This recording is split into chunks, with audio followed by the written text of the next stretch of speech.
sharks to avoid the problems of inbreeding.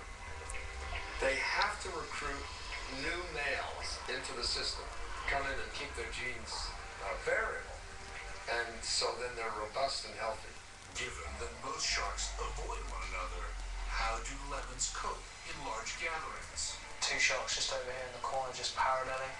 During their evolution as perfect predators, lemon sharks have worked out that successful reproduction is more important than fighting over scraps of food. There is no point for every time a shark, for example, swims up to another shark, that they end up into this aggressive, violent interaction that all it's going to do is be detrimental to both individuals. Last resort, will they actually become violent with each other? If a shark gets injured, it can't hunt. Its life and its ability to reproduce are over. So how do they establish a pecking order, if not by fighting? What we're finding is that these sharks actually have these subtle interactions where they're able to prevent violent interactions from occurring.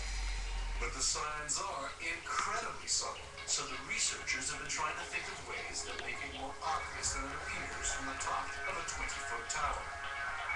And this tiny camera gets them right into the action.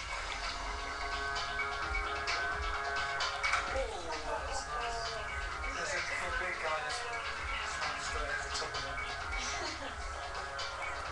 I'm kind of speculating that basically these sharks are learning these essential skills, these essential social skills that will eventually be used when they become an adult to potentially court, etc. So when it comes to adult courtship, the nomadic males have to find the homing females, and they can't just leave it up to chance. I claim that those females produce pheromones or perfumes.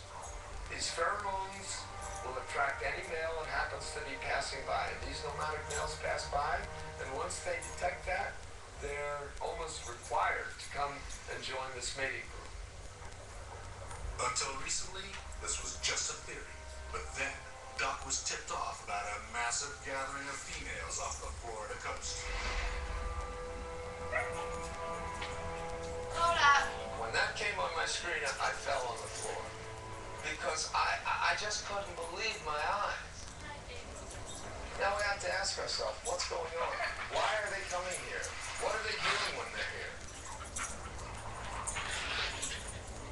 Almost all mammals produce pheromones that are associated with mating. Well, humans do too. Pheromones are from our armpits, basically. We all think that stinks, but actually that's a potent sexual attraction for females. We can only smell someone else's armpit from a few feet away. So how do the female lemon sharks make sure that the pheromones that they produce can be picked up far enough away to attract wandering males? My hypothesis is that the current takes that pheromone out miles and miles and miles to attract males. And then you got 100 of them doing it, boy, you got a powerful attractant. I know, Papi. And the whole system just works so perfectly. Females know where they belong. Males will carry the genetic diversity. That's my hypothesis. To stand his theory up, Doc needs to take urine samples from the females to test for pheromones and tag them to see where they go. This is one of the transmitters that we'll use. It may look painful, but when they're upside down, sharks will immobility, a trance-like state in which they're effectively anesthetized. Not even a scalpel blade can wake them up. And then there is an array of monitors that are listening for this on the bottom. Whenever that shark swims within 500 meters, it will say that shark was there at that time and that day. Well, Coda's gonna be gone soon. Just let him outside play. The team only managed to catch male lemon sharks. So this theory about the females and their pheromones will have to be put to the test another year.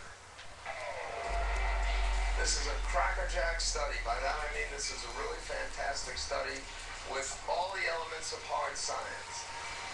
And I know I can do this job if I just need a little luck. Next on Perfect Predators, from the mangroves of Florida to tropical coastlines, and from the sociable lemon shark to the desert tiger shark.